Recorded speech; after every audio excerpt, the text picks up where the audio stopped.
हाँ हाँ, hello hello hello hello hello भाई लोगों, क्या हाल चाल भाई। सॉरी यार, देखो ये तो मतलब चैप्टर जो था हमारा वो ख़त्म एक पार्ट में होना था।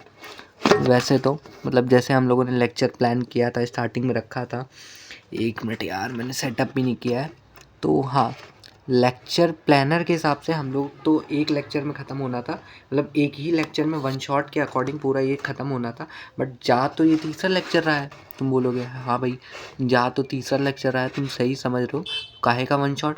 तो भाई देखो, वन शॉट में तो ख़त्म होना था बट नहीं हो पाया, क्योंकि मतलब फिर से वही रीज़न, इसकी हीटिंग बढ़ गई और वीडियो रिकॉर्डिंग रुक गई, जिसकी वजह से मैं तुमको आगे समझा नहीं पाया चैप्टर। ठीक है। बट देखो, मैं इससे मेरा थोड़ा सा और कॉन्टेक्स्ट सही हो गया कि भाई देखो, तुम दो पार्ट में देख सकते हो, मतलब इसका ये तीसरा पार्ट होगा। तुम ये जो देख रहे हो, ठीक है, ये तीसरा पार्ट है इस लेक्चर का। लेकिन एक चीज़ समझ लो भाई, कि अगर तुम यहाँ तक पहुँच चुके हो तो मतलब तुमने बहुत हद तक चैप्टर ख़त्म कर दिया है। इस लेक्चर, ये जो लास्ट लेक्चर है, इस लेक्चर में कुछ नहीं है ज़्यादा, मतलब कुछ नहीं है, ऐसा नहीं है पूरा। इसमें से भी मतलब आधे से ज़्यादा कंटेनिंग नंबर का आएगा। ठीक है। लास्ट जो पॉइंट था वो ये था कि इलेक्ट्रोकेमिकल सेल जो था वो हमारा लास्ट वो था। ठीक है, इलेक्ट्रोकेमिकल सेल। इसके बाद जो बचा है, जैसे इसमें अगर तुम नोट्स में बात करोगे तो बस वो इतना बचा है। ठीक है। और जो मेन टॉपिक जो बाकी है वो मॉड्यूल में बाकी है, उसमें सेल्स के बारे में पढ़ना है, और मतलब कौन सा सेल क्या यूज़ होता है, कौन सा प्राइमरी सेकेंडरी, कौन सा प्राइमरी होता है, कौन सा सेकेंडरी होता है, यही सब पढ़ना है। लेकिन चैप्टर का बहुत हद तक का जो पॉइंट है वो हम क्लियर करके आ चुके हैं। अब यहाँ से मैं एक चीज़ बता दूँ कि अगर तुमने लास्ट 2 वीडियो देखी हैं तो बहुत अच्छी बात है, और नहीं देखी है तो भाई देख लेना। लेकिन ये वीडियो मोस्ट इम्पॉर्टेंट होने वाली है, और तुम इस बात की टेंशन मत लो कि अगर तुम्हें वन शॉट पूरा देखना है इस चैप्टर का, तुम्हें बार बार क्लिक करके पार्ट 1 पार्ट 2 पार्ट 3 नहीं देखना है, तो मैं उसके लिए भी आप मतलब आज या कल में मैं इसको अपलोड कर दूँगा। इसका कॉन्टेक्स्ट पूरा पूरे चैप्टर्स को मर्ज करके, तीनों वीडियो को मर्ज करके तुमको यूट्यूब पे मिल जाएगी। और हो सकता है जब तक तुम ये वीडियो देख रहे हो तब तक वो वीडियो भी अपलोड हो चुकी हो, है ना, क्योंकि तुम पता नहीं कब देख रहे होगे इसको, अपने एग्ज़ाम से एक दिन पहले। ठीक है, तो ये चीज़ तुम्हें इतना समझ में आ गया है, तो चलो हम आगे स्टार्ट करते हैं। हम कहाँ पे थे? तो हम लास्ट लेक्चर में ये कर रहे थे कि हम लास्ट लेक्चर में ये देख रहे थे कि हमने इलेक्ट्रोकेमिकल सेल पढ़ लिया था, इलेक्ट्रोकेमिकल सेल पढ़ लिया था। और उसमें हमने ये देख लिया था कि इलेक्ट्रोकेमिकल सेल वो होता है जो इलेक्ट्रिकल एनर्जी को केमिकल एनर्जी में कन्वर्ट करते थे। ठीक है। फिर उसके बाद इसमें क्या होता है, इंटर इलेक्ट्रोड होते हैं, ग्रेफाइट हो गया, इसके एग्जांपल हो गए। ठीक है। उसके बाद रिड्यूसिंग कैथोड एनोड हमने भी तुम्हें बता दिया था। ठीक है। अब उसके बाद होता है मोल्टन, जैसे ये है, ये तो तुम्हें सिर्फ ऊपर से थ्योरी है, वो जो पढ़नी पड़ेगी, मैं इतना नहीं लिखूंगा। ठीक है। मोल्टन NaCl इलेक्ट्रोलिसिस जो हम पढ़ते हैं, कैटायन और एनायन। तो कैटायन पे 1+ Na+, और यहाँ पे Na हो जाता है, और यहाँ पे एनायन पे क्या होता है, Cl, वो हाफ Cl2 के इक्वल हो जाता है, प्लस एक इलेक्ट्रॉन दे देता है। ठीक है। अब इतना हो गया ना, तो इतना समझ में आ गया ना, तो यहाँ से तुम्हारा इलेक्ट्रोलिसिस होप्स तुम्हें बहुत अच्छे से आ गया होगा जितना भी था। ठीक है। तो अब हम आगे बात करते हैं, जैसे अब हम इसमें अगला जो मतलब पॉइंट है वो है discharge discharge sorry discharge potential. अब डिस्चार्ज पोटेंशियल क्या है? डिस्चार्ज से मतलब तुम क्या समझते हो? इसको हम लिख लेते हैं सबसे पहले। Discharge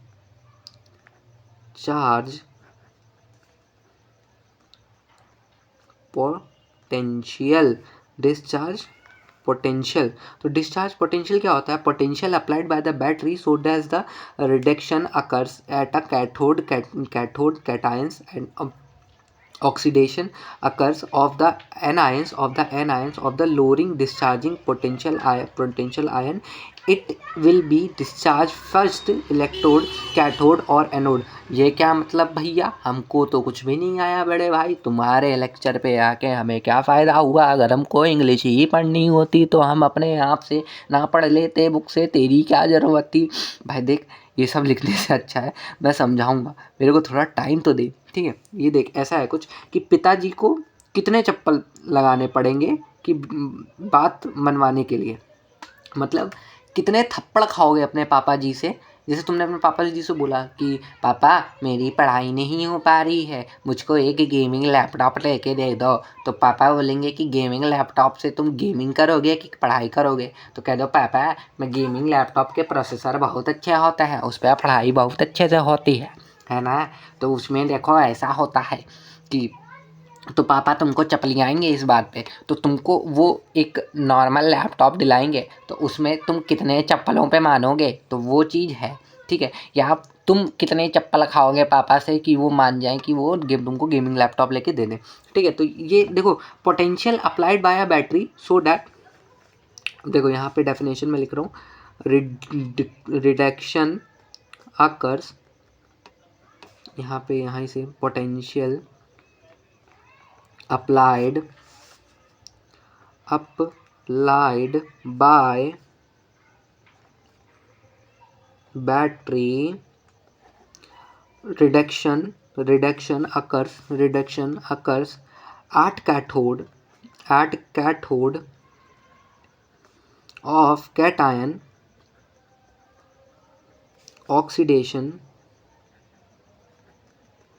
oxidation occurs anode of anion, ठीक है। ये हो गया। फिर lower the discharge potential ion it will be the discharge first cathode और कैथोड और इलेक्ट्रोड, मतलब कैथोड और ठीक है। अब डिस्चार्ज पोटेंशियल होता क्या है? अब डिस्चार्ज पोटेंशियल में डिस्चार्ज जो पोटेंशियल होता है उसके दो टाइप होते हैं। एक होता है कैटायन रिड्यूस्ड एट कैथोड, ये हो गया। और दूसरा होता है anions oxidation at anode, ठीक है। ये तुम्हारे दो पॉइंट हो गए, ठीक है। ये अब इसमें अब देखो समझो, अब सबसे पहले हम बात कर लेते हैं discharge potential order on an cation. Cation मतलब कैथोड पे, ठीक है, कैटायन, और लिख भी लो कैट आयन और ए से एनायन, ठीक है। अब इसमें एक चीज़ समझो, जैसे तुम ये समझो, पहले यहाँ पे देखो, यहाँ से बताता हूँ। Discharge potential depend on the SRP। देखो यहाँ पे SRP SOP ये इस पे पर depends on SRP depends on SOP, ये हो गया, ठीक है। ओवर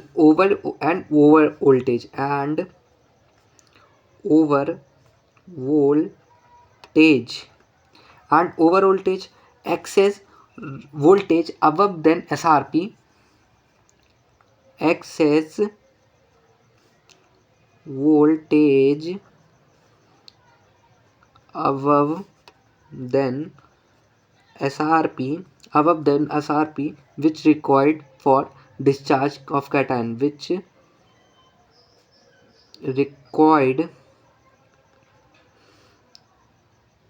discharge of कैटायन, इतना हो गया। फिर हायर अगर हम बात करें कि इसमें, जैसे एक चीज़ तुमको बता देता हूँ, हायर ऐसा मतलब हिंदी में क्या हुआ भैया, मतलब हिंदी में क्या मतलब हुआ आपका? तो देखो डिस्चार्जिंग पोटेंशियल जो है वो पूरी तरीके से किस पे डिपेंड कर रहा है? वो तुम्हारा SRP स्टैंडर्ड रिडक्शन पोटेंशियल पे डिपेंड कर रहा है। क्यों? क्योंकि ये कैथोड पे। अब एक बात बताओ, स्टैंडर्ड रिडक्शन किस पे होता है? मेनली रिडक्शन किस पे होता है? सॉरी भाई, कैथोड पे होता है ना। रिडक्शन कहाँ हो रहा है? कैथोड पे। रिडक्शन कहाँ हो रहा है? कैथोड पे। तो जहाँ रिडक्शन कैथोड पे हो रहा है तो वो किस पे डिपेंड करेगा? ओवर वोल्टेज और कैथोड पे। जितनी ज़्यादा वोल्टेज आएगी उतना ज़्यादा रिडक्शन पोटेंशियल डिपेंड करेगा, ठीक है। Excess voltage above the SRP, जब एक्सेस वोल्टेज SRP से ज़्यादा जाता है ना, which is required for the discharging, जो डिस्चार्जिंग के लिए रिक्वायर्ड होता है ऑफ कैटायन, बस इतना लिखा है, ठीक है। अब देखो इसमें हायर SRP जब हम देते हैं higher the SRP is equal to lesser in the discharge potential,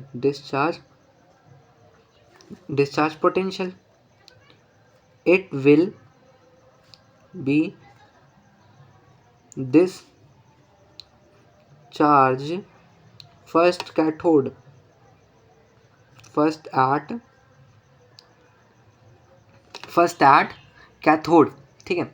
less देखो हाइयर, जब हाइयर रिडक्शन पोटेंशियल होगा ना, SRP जब ज़्यादा होगी ना, स्ट्रॉन्ग रिडक्शन पोटेंशियल होगा ना, तो less is lesser in discharging potential less होगा, और it will discharge first cathode पहले रिड्यूस हो जाएगा, मतलब कैथोड की पहले डिस्चार्ज होना स्टार्ट हो जाएगा, ठीक है। अब इसमें एक चीज़ समझो कि रोज़ अगर एक चप्पल में मान जाते थे, तो आज 2 चप्पल लगेंगी, तो एक चप्पल जो ज़्यादा लगेगी वही डिस्चार्जिंग ऑर्डर ऑफ कैटायन होगा। मतलब देखो, जैसे एक चप्पल में तुम मान जा रहे हो, ठीक है, आज लेकिन तुम पापा से बोले कि नहीं हमको वही लेना है, तो आज तुमको 15 चप्पल पड़ गई, तो एक्स्ट्रा जो 14 चप्पल पड़ रही है ना, वही तुम्हारा डिस्चार्जिंग पोटेंशियल है कैथोड का। इतना समझ में आ गया होगा मेरे हिसाब से चप्पलों से। तो SRP directly proportional to the order of the cathode. हमने इतना लिख दिया है, बाकी तुम समझ ही लोगे। तो ये होते भाई, पहले हम निकल लेते हैं, ठीक है। इट डिपेंड ऑन SOP, ठीक है, पहला ही पॉइंट ये हो गया। Discharging potential depends on the SOP and the over voltage, and इसको थोड़ा सा हम इट एंड ओवर वोल्टेज पे डिपेंड करता है, ठीक है। In the case of anion over voltage play an important role. It is important for किस चीज़ के लिए? एनायन के रोल के लिए। ओवर वोल्टेज होनी चाहिए, ओवर वोल्टेज होनी चाहिए, ठीक है। अब देखो ये रिएक्शन लिखी है, कुछ ऐसा है कि OHCl SOP increases, but OHCl SOP decreases, and Cl will be first oxidized at anode. It will oxidize first at anode. And अगर ये देखो यहाँ पे कुछ चीज़ें हैं, वो नीचे किसी काम का नहीं था, ठीक है। अब डिस्चार्जिंग होगी तुम्हारी, इतनी तुम्हारी नहीं, कैथोड और एनोड की। फिर उसके बाद electrolysis of aqueous NaCl। Electrolysis of aqueous NaCl ये बोर्ड नहीं पूछता है। देखो मैं सिंपल सी चीज़ बता दूँ तुम्हें, मैं अभी जितना इधर पढ़ाऊँगा ना, इसमें से बोर्ड हार्डली, अगर बोर्ड की औकात बनती है तो पूछेगा, वरना नहीं पूछ रहा वो, ठीक है। MIT ले लो कि हमसे aqueous NaCl NaSClOH at cathode, ये अभी तुमको बताया था, 2 electron to H2 at cathode, Cl 2H2। Aqueous NaOH solution basic in nature और pH, ठीक है। ये नोट पॉइंट की तरह तुम लिख लो यहाँ पे, ये नोट हम लिख लेते हैं। Aqueous NaOH solution basic in nature pH ion. एक मिनट यार, हैंडिट हो तो गया अभी, फिर ये उसकी वजह से देख रहे हो हीट करना शुरू कर दिया है भाई, तो अब थोड़ा सा हीट नॉर्मल हो जाए शायद। दिख रहा है? रुक जाओ, मेरे हिसाब से ऐसे ज़्यादा क्लियर दिख रहा होगा ना भाई, थोड़ा लार्ज व्यू भी आ जाएगा, है ना। तो इसको थोड़ा यहाँ रख देता हूँ, हाँ ठीक है, डन। तो अब आगे बढ़ते हैं, ये हमारा नोट पॉइंट हो गया, जो हमने बोला था, ठीक है। उसके बाद हमारा electrolysis of the aqueous NaCl using the Hg cathode, ये पूछता नहीं है वैसे। इसमें क्या होता है, depression point of the Na इस डिप्रेशन पॉइंट से कम हो जाता है, इसकी वजह से हो जाता है कैथोड NaC। देखो ये देख लेना, डायल्यूशन है, इलेक्ट्रोलिसिस है, बाकी कुछ है नहीं वैसे। अब हाँ, तो ये तुम्हारे जेई के लिए ज़्यादा इंपॉर्टेंट है। इसके लिए ना भाई मैं तुमको एक चीज़ बता दूँ, ये तभी मतलब अगर बोल रहे हो तो चलो यार ठीक है यार, 2 मिनट लगेगा, है ना, बता देते हैं, मतलब समझ लेते हैं अपन लोग। कैथोड पे क्या होता है, कैथोड पे क्या होता है, Na+1 इलेक्ट्रॉन Na। देखो यहाँ पे कैथोड पे एक ही इलेक्ट्रॉन निकल रहा है सबसे, Na+Hg Na+Hg- ये सोडियम अमलगम बना देता है। फिर एनोड पे क्या होता है, 2Cl लगता है और 2 इलेक्ट्रॉन निकल जाते हैं। फिर electrolysis of the dilution of the aqueous NaCl, यहाँ पे ये चीज़ हो जाता है। देखो डिप्रेशन ऑफ हाइड्रोजन जो है वो डिप्रेशन पॉइंट से Na से कम हो जाता है। तो यहाँ पे क्या होता है, 2H = 2 electron of Hg, and cathode पे क्या होता है 2OH/OH। ये देखो ये इसमें थोड़ा सा चेंज हो जाता है ये वाला। तो अगर एक्सट्रीमली डाइल्यूशन का केस आएगा तो H2O नहीं, H2 ही रिडक्शन होगा, और हाइड्रो ऑक्साइड ही ऑक्साइड होगा, हाइड्रो ऑक्साइड ही ऑक्साइड होगा, ठीक है। Electrolysis of aqueous CuSO4 using inter anode.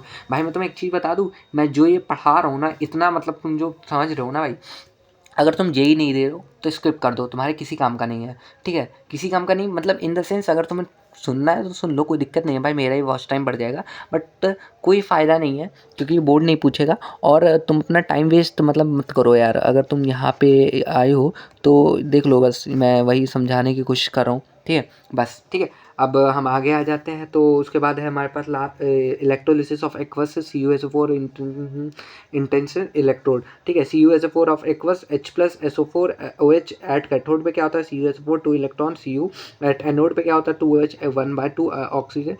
यहाँ पे ये होता है H2SO4 सॉल्यूशन, pH डिक्रीजेस हो जाता है इसमें, ठीक है। अब electrolysis of the aqueous CuSO4 using the copper electro, यहाँ पे refusing of the electrode copper होता है, जिसका इलेक्ट्रोलिटिक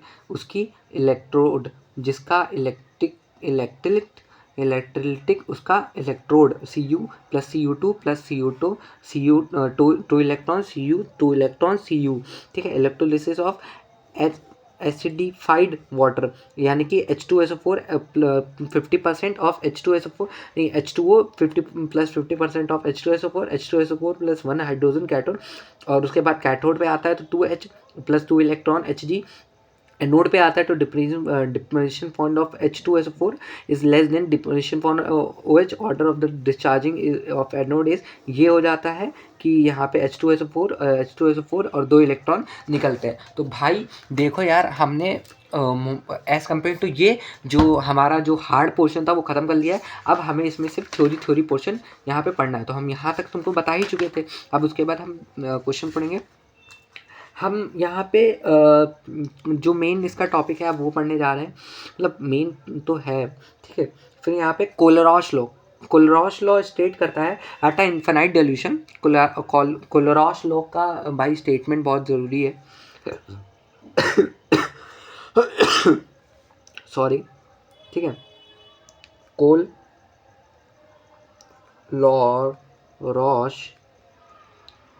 लॉ, ये तो भाई बीच में होता है, तलाश में क्यों बता रहा हूँ भाई, क्योंकि यार वो ना मैंने नोट्स में इसके डायरेक्ट यहीं पे पढ़ लिया था। तो एप्लीकेशन जो है वो ये है कि at infinite dilution and ionic specific cation and ion contribution at a fix value at a given temperature towards the total concentration of the electrolyte inspecting the other ions specific in the combination with the in the other word the contribution। देखो ये जो definition है यहाँ से, eight a infinite dilution तुम यहाँ से लिख सकते हो ऐसे कि eight a infinite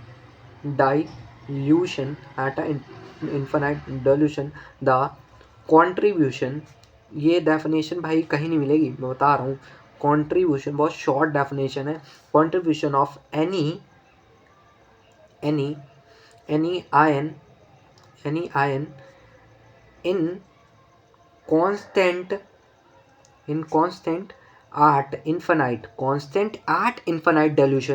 at infinite dilution at a given TEMP temperature.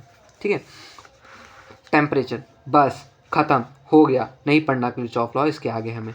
ठीक है, अब इसमें एक चीज़ तुम पढ़ लो ये वाला कि फॉर ए बी, तो यहाँ पे इसका जो फॉर्मूला होता है वो ये बनता है A B A X B Y, ये तो इसमें क्या होता है X naught X plus Y, ये कुछ ये बनता है, ये प्लस होता है ये माइनस होता है। ठीक है, ये हो गया। ठीक है, Kirchhoff's law, application of Kirchhoff law पूछता है एप्लीकेशन, मैंने कहीं तक देख भाई साहब, look at this bro, look at this, ये तुमने और हमने मिलके बनाया है, देख लो भाई, ये देखो भाई मैं तुम्हें बता रहा हूँ अगर ऐसे चैप्टर रिवाइज करोगे ना,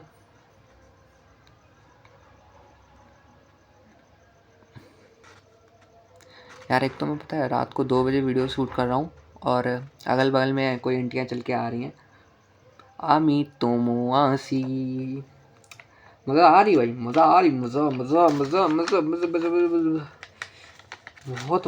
अबे भाई इसको देख के मेरी फट गई है भाई, देख रहा है कितना अच्छा बनाया है मैंने भाई साहब, भाई कितना लिखता हूँ भाई मैं। चलो ठीक है, चोरी सवार भाई, ओह सॉरी,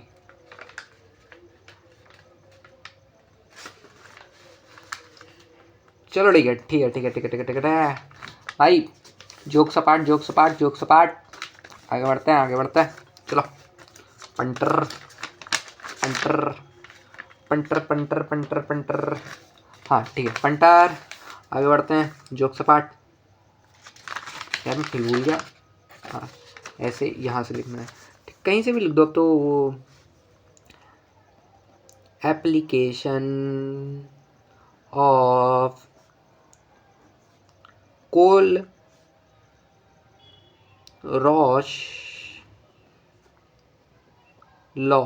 कोलरॉश लॉ की एप्लीकेशन, नंबर 1 एप्लीकेशन ये है, in determining of the weak electrolyte, in determination of delta N of week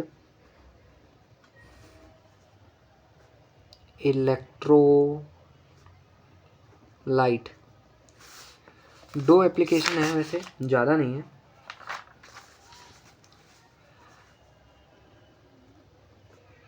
NH4OH is equal to NH4Cl plus NaOH minus NaCl, ये तुम्हारी पहली हो गई। ठीक है, अब यहाँ पे हम दूसरी लिख लेते हैं, ये क्या है कि in determination of degree of dissociation and equilibrium constant of a weak electrolyte. भैया इतना बड़ा तो वो क्या होता है, इसका फॉर्मूला होता है डायरेक्ट, देखो K is equal to CM/M/A। हाँ भाई एक चीज़ तुमको बताना मैं भूल गया, ये भी जेई के लिए है। कोलरॉश लॉ तो तुमसे बोर्ड भी पूछेगा कि भाई कोलरॉश लॉ, लेकिन स्टेटमेंट पूछता है, और बहुत अगर हार्ड पेपर बनेगा तो तुमसे फॉर्मूला पूछ लेगा कि भाई फॉर्मूला बता दो, तो फॉर्मूला ये लिखा हुआ है तुम्हारा। ठीक है, कोलरॉश लॉ का ये रहा तुम्हारा फॉर्मूला कोलरॉश लॉ का। ठीक है, ये रहा। ठीक है, लेकिन ये नहीं पूछ रहा है कोई तुमसे। ठीक है, तो हमसे यहाँ पे कोलोरॉस लॉ ख़त्म हो चुका। तो कोलोरॉस लॉ हमने ख़त्म कर दिया, ठीक है।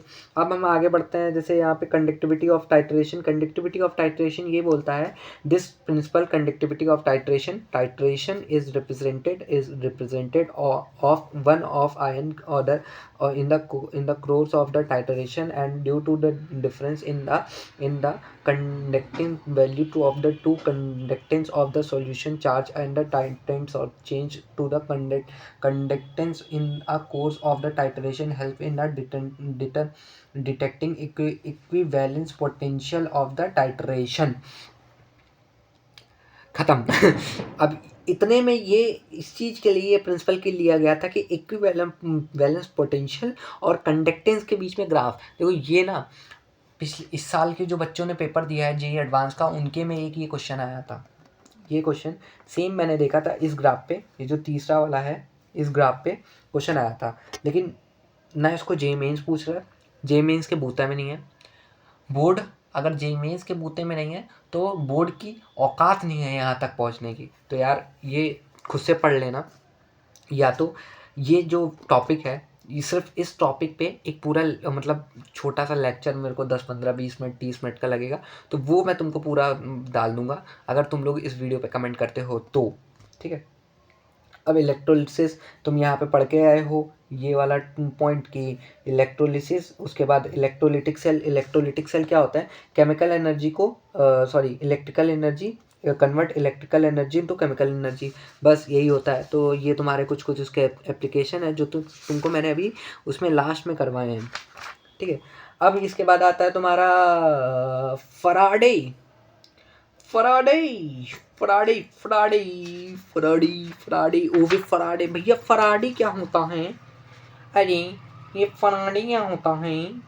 फराडे तो बताया ही नहीं, कितना बेकार है ये लड़का, सब पढ़ा के निकला जा रहा है, फराडे तो बताया ही नहीं। तो लिख लो अपनी कॉपी में पहली हेडिंग, जिसको मतलब पहली क्या फराडे, फराडेज लॉ, फराडेज लॉ। अब फराडेज लॉ ये स्टेट करता है कि अमाउंट ऑफ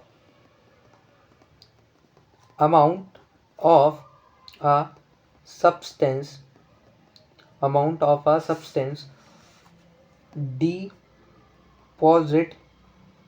डिपॉजिट और liberated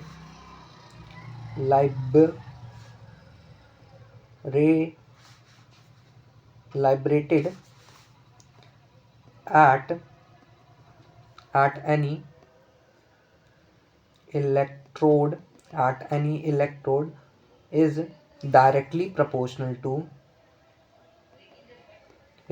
directly proportional to charge pass।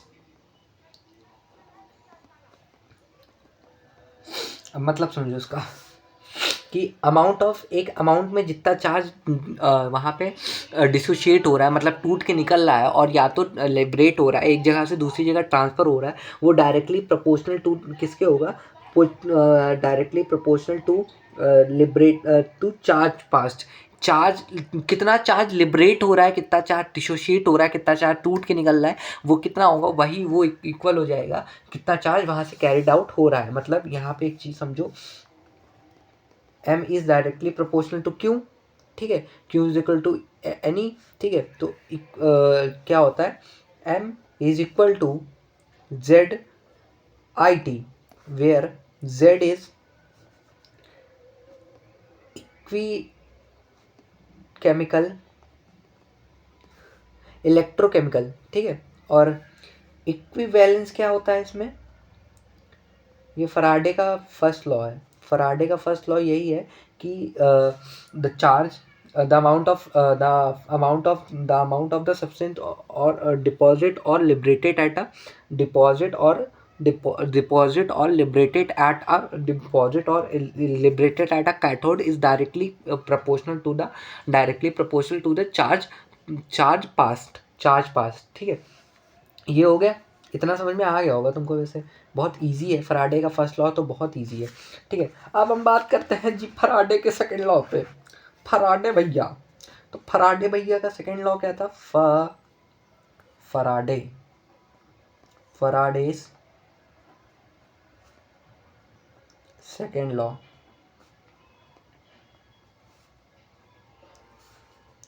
Faraday का सेकेंड लॉ ये स्टेट करता है when the same quantity of when the same quantity same quantity of electricity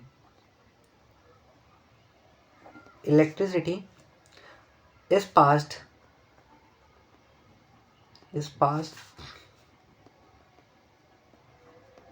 through the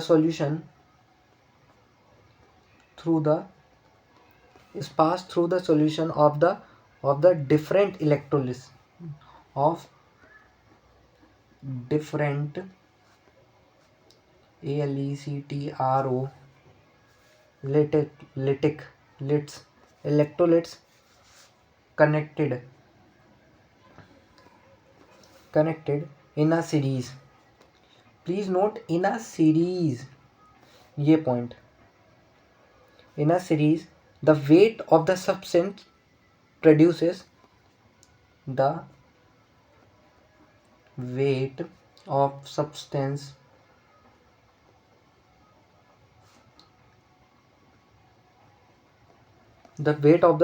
produces at the electrodes and directly proportional to their equivalence weight.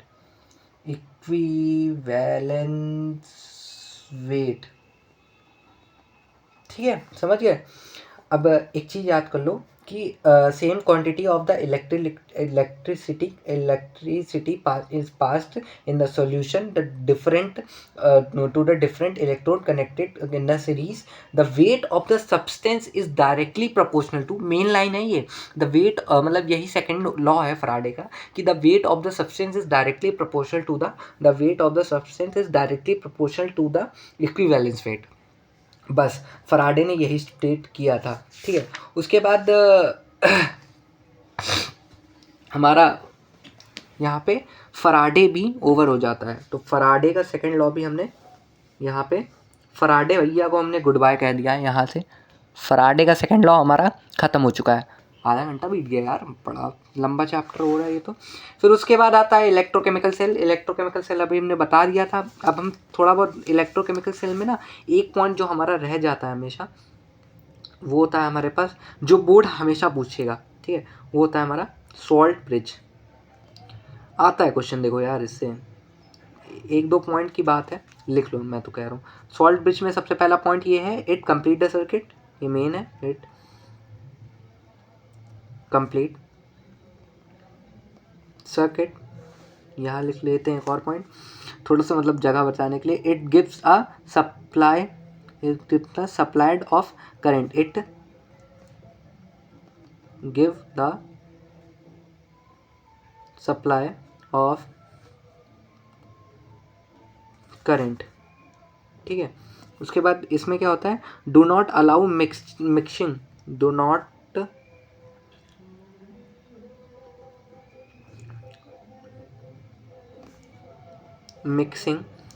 Not allow mixing of electrolytics. ठीक है, at the last removal of LJP क्या है, potential, J for junction, L for liquid. ये मत लिखो भाई, मैं बता रहा हूँ, कोई फ़ायदा नहीं है, बहुत बड़ा पॉइंट हो जाएगा और फालतू में टीचर खुन्नस खा लेगा तुम पे कि PW से पढ़ के आए हो। तो अब देखो, सॉल्ट ब्रिज का काम क्या होता है, कंप्लीट करता है सर्किट को, गिव द सप्लाई, तो करंट की सप्लाई देता है, और last but not least and the main point is that कि वो मिक्सचर होने से रोक देता है। ठीक है, उसके बाद IPSC system, working of cell, electro EMF, ये देखो ये पढ़ चुके हो तुम, मैंने अभी बता दिया है। ठीक है, तो ये फ़ायदा नहीं है। ठीक है, देखो यार इसमें ना एक चीज़ बच रही है, एप्लीकेशन ऑफ इलेक्ट्रोकेमिकल सीरीज, ये देख लेना एक बार तुम, ये मैं PDF लगा दूंगा। ये दोनों पॉइंट जो है कि मतलब किसका SRP ज़्यादा होता है, कैसे होता है, ठीक है। ये तुम ये देख लेना क्योंकि ये रटा जाएगा भाई, ये सीरीज़ ना ये पूरी रटी जाएगी तुमसे, बिना रटे काम नहीं चलेगा। फिर नस्ट इक्वेज़न आ जाती है, नस्ट इक्वेज़न उसके बाद कनेक्टेड सेल्फ, फिर तुम्हारी ये थोड़ी सी सीरीज़, फिर चैप्टर ख़त्म, ठीक है। तो हम नस्ट इक्वेज़न लिख लेते हैं। जीप दी कंपनी होंदे रो रो रो जो ने मक्खरा भी हो, भाई मुझे नहीं आता है, मुझे पता है। NERST equation, Nernst equation, Nernst equation पे आ चुके हैं। नस्ट इक्वेज़न का मैं डायरेक्ट फॉर्मूला लिखूंगा भाई। तो नस्ट इक्वेशन कुछ नहीं है, बस फॉर्मूला है जिससे तुम कुछ फाइंड कर सकते हो। और application E0 of cell is equal to E0 of cell minus 0.0591, इसको तुम 6 ले सकते हो अगर टीचर ना काटे तो। यहाँ पे C D, यहाँ पे D स्मॉल d, और यहाँ पे A, यहाँ पे A, यहाँ पे B।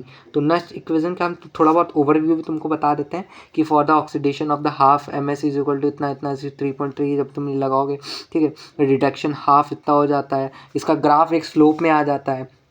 और मिस्टेक क्या होती है, मिस्टेक समझ लो, SC भूल मत जाना, SC जो है इसमें भूल मत जाना, N नंबर ऑफ लॉस्ट और गेन इलेक्ट्रॉन है, नंबर ऑफ इलेक्ट्रॉन नहीं है। हर बार लौंडे नंबर ऑफ इलेक्ट्रॉन लगा के चले आते हैं, तो ये नंबर ऑफ इलेक्ट्रॉन नहीं है, number of gain electron, number of lost electron है, ठीक है भाई। फिर कंसंट्रेशन ऑफ सेल